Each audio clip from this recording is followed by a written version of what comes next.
Hey guys, what is up? Rob M here. Welcome to another Redemption Basics video.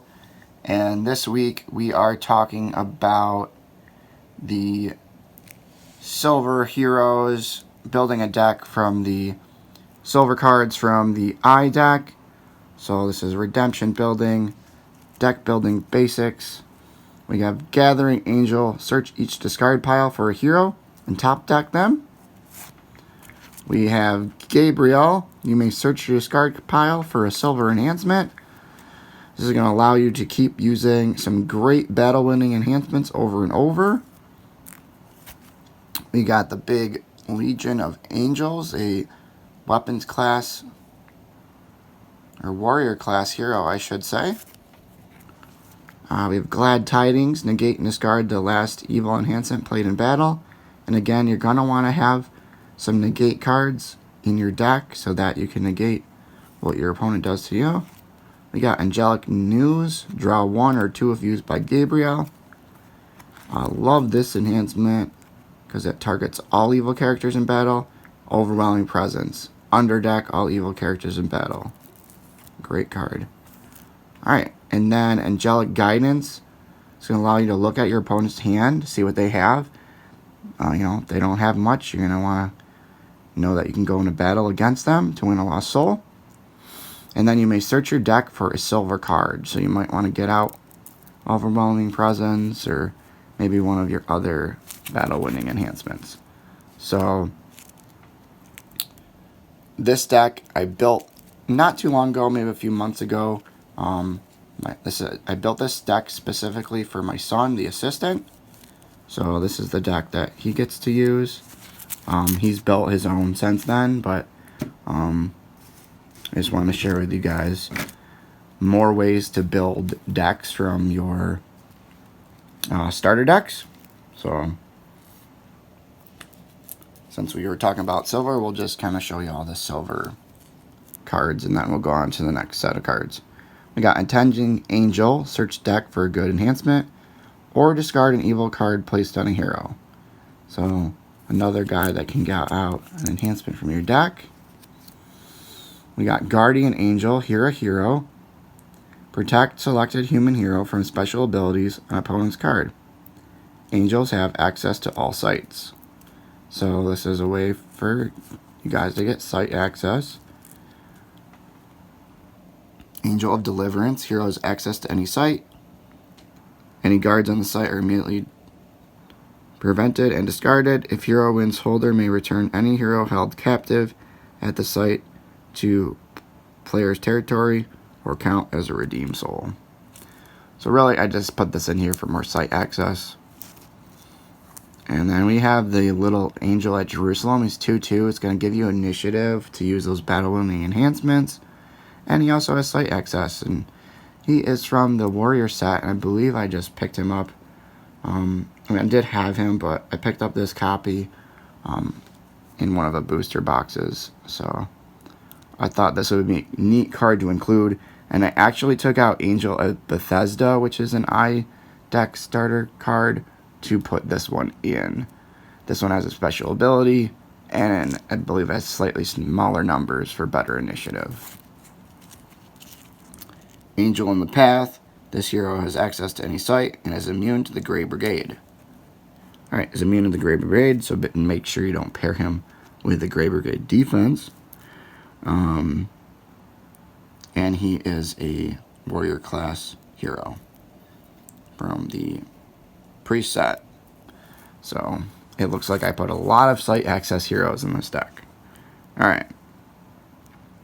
10-10, Captain of the Host. Interrupt to prevent all special abilities except banning. Fight by the number. Those are our heroes. We have 9 of them in this deck. They're all angels. Alright, so for the rest of the enhancements, we have Commissioned. Search opponent's draw pile for a lost soul and place it in his land of bondage. You might play that on the Angel of Jerusalem so that you're still only a 4/4. That way you can still probably play a battle winner. You got Swift Beings, interrupt the battle and play the next enhancement. That's going to help if, say, your opponent's top decking you, discarding you, underdecking you. We got Flaming Sword to negate one evil enhancement played in current battle. Fire, Smoke, and Sulfur from the Faith of Our Fathers tin. Discard one human evil character, or 2 if there are at least 6 humans in play. And your humans would count. We have at least 6 in our deck ourselves, so we'll probably have some of those down to use this. Wheat and Tares, if used by New Testament Angel, negate immune abilities, discard X human evil characters, and return X human heroes and territories to their owner's hands. X is the number of your redeemed souls. So I believe most of our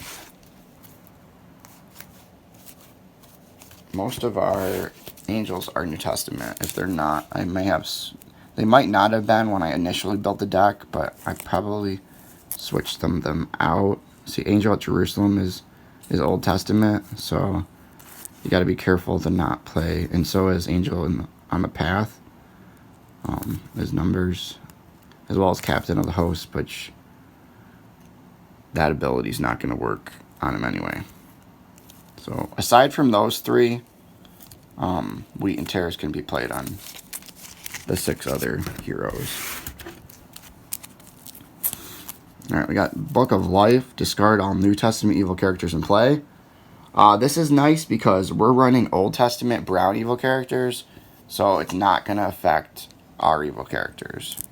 So the only disadvantage is if your opponent's also running Old Testament evil characters, this card would not be useful in that match. Alright. For our dominance, we got Son of God, Rescuing a Lost Soul in play. We got that New Jerusalem promo winner card. Copy the last good dominant played during this phase. So you can use this to play with somebody else's Son of God in the same phase if you don't have your Son of God yet. Which is pretty neat. I believe up until a few weeks ago, this was the Warriors New Jerusalem, so which had to be played with your Son of God. Guardian of your Souls. You're going to put this in your Land of Redemption and protect your redeemed souls from being fallen away. Angel of the Lord. It's guardian of a character in play. Alright, and remember, you can only have the same number of dominants as lost souls. So we have 7 lost souls in this deck, so we have 7 dominants. So we have Christian Martyr, discard any hero in play. We have Burial, discard any lost soul in play. This will only really be useful if you only have 1 lost soul out, so be careful. And we do have Falling Away in this deck from the Woman set. Select any redeemed soul and return card to Land of Bondage. Character is treated as lost soul. Subtract the rescue from appropriate player's current score. Alright, for artifacts, we have the Golden Cherub, or Cherubim. It has a temple artifact. So if you have a temple, like Solomon's Temple or Zerubbabel's. Well, actually, I don't think you can put it in Zerubbabel's. Guess I would have to check on that. But if you have a temple, it can be placed there so that you can have another artifact active as well. If an opponent draws because of a special ability he controls, you may search your deck for a card. Cannot be negated. This is a really good artifact. It's from Tin 26 of the Rock of Ages. Yeah, I just thought this would be neat to include because you could easily get Son of God or New Jerusalem or whatever card you need out of your deck if your opponent searches their deck for a card. Or draws a card from the deck, I should say. Alright, then we have Magic Charms. Protect your magicians from capture and conversion. You may discard this card from your magician during battle to capture up to 2 human heroes. So this is going to be played on King Manassas. Yeah, I like this card. It's a fun card to play. It's from Treasures of the Past. It's got that foil look to it. Alright, we got two fortresses in this deck, no sites. We got Gates of the Jerusalem to protect evil kings and queens of Judah in your territory from opponent's card. If one blocks, its special ability cannot be negated, and you may draw a card. So, important thing to remember when running this deck is any king or queen that we use, it's a special ability on the character cannot be negated, and you're going to be able to draw a card. We also have Persians in this deck. Your Persians cannot be ignored. If a card would be torn, remove it from the game instead. Protect Haman and Jerash from conversion. That brings us to the evil characters.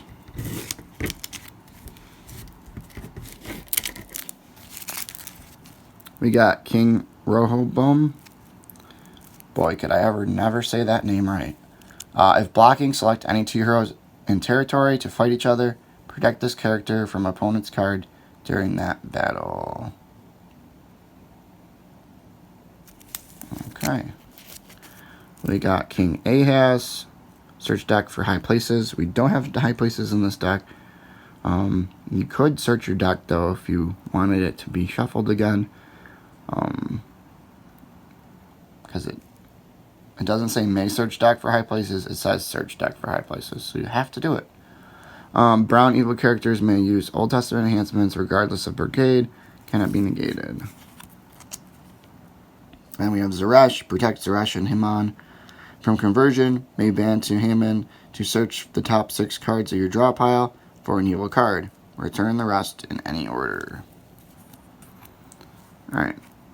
Set aside up to 3 Old Testament male heroes in opponent's territory for 4 turns. If it is a female hero, if the female hero does not make a successful rescue attempt during those 4 turns, discard those heroes. I have considered replacing this with the Newer State promo for Haman. Comment down below if you guys think it should be switched out.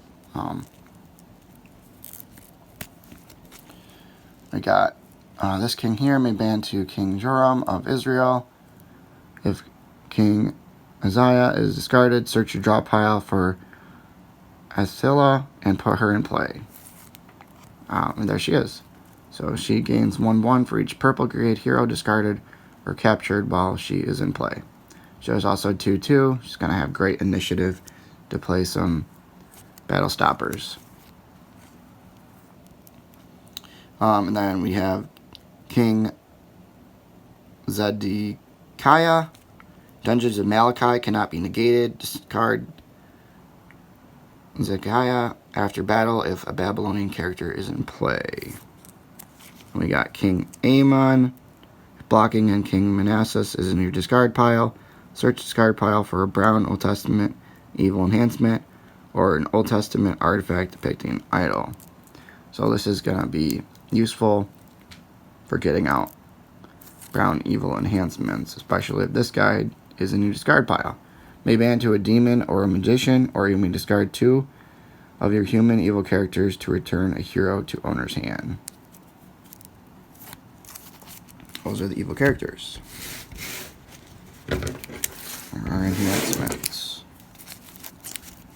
We have Mask of Arrogance. The effect of the last enhancement card played is interrupted and prevented. Basically, you're going to negate the last enhancement. Self-doubt, return a hero to top of owner's draw pile. So top deck hero. This is a great curse. So if you haven't seen other videos, a curse is going to be either an evil enhancement or with the curse icon. So this can be played in your artifact pile as an artifact or from hand into battle as an enhancement. So it differentiates what does what. So as an enhancement, it's going to capture all heroes in battle to a player. So that means if your opponent comes out with, multiple heroes, you're going to be able to capture them all to your opponent's land of bondage. Or if you play as an artifact, you're going to negate opponent's neutral cards. Alright, a great card. You saw I had Heman's Gallows. You're going to want this in your deck so that you don't have to tear Heman's Plot in half. Holder may discard any 3 characters in play or set aside area, but then holder must tear this card in half. Cannot be interrupted, prevented, or negated. So be sure to include Heman's Gallows to protect that. Then we have Stiff-Necked. Negate and discard the last good enhancement played in battle, and cannot be negated if used by an Old Testament human, which all our evil characters are Old Testament. Then we have Wickedness of the Tenant. If used by an Old Testament human, interrupt the battle and discard a human. Cannot be prevented. And again, that's going to interrupt what's happening to you and discard the human hero before you get hurt. Return any hero to owner's hand. So, in newer cards, this says Bounce. This is one of the limited original cards, Cage. Then we got Dungeons of Malachi. Or Malachiah. I always say that wrong. Take any hero prisoner and place in your opponent's land of bondage. Hero is treated as a lost soul. So, and this can be played on that one king to be not negated on that specific king. And then we got Korra's Rebellion. Interrupt the battle and remove all cards in battle from the game. Kind of like a sacrificial block. Then we have this great card, Scattered. Underdeck all heroes in battle. Cannot be negated if more than one hero is in battle. And then, of course, we have 7 Lost Souls in this deck. We have this one: when this Lost Soul is rescued, you may shuffle a New Testament Lost Soul in the deck. So you're going to be able to put another Lost Soul back into your deck if you have to give this one up. We have the Female Only Lost Soul. This is a cool one. If opponent plays a good dominant, you may place this Lost Soul beneath owner's deck. So say they use Angel of the Lord, it's going to allow you to put this one beneath the deck. Son of God, however, negates and rescues a Lost Soul, so it would stop this from happening. So they play Son of God, they may choose to rescue this one. New Testament only, which most of our heroes are New Testament, so we should be able to get that one if it gets switched to the opponent's territory. This is the Revealer Lost Soul. This is a fun one from the Angel Wars set. You can see that angel wing symbol there. When you draw this card, each opponent must reveal the top 2 cards of his draw pile. Place each revealed Lost Soul in owner's land of bondage. Place the rest beneath owner's deck, or owner's draw pile. During the first round, this card is in play, is protected from rescue except by a dominant or an angel. This is a fun one to include as well. And then from 1026, we have this Lost Soul. When this Lost Soul is rescued, you may, if you played an evil enhancement during that battle, discard all rescuing heroes. So that can be a punishing one. Alright. Thanks again for watching, guys. This has been an episode of Redemption Basics on Rob M Studios. I'm your host, Rob M. Thanks for watching. Have a great day. Bye now.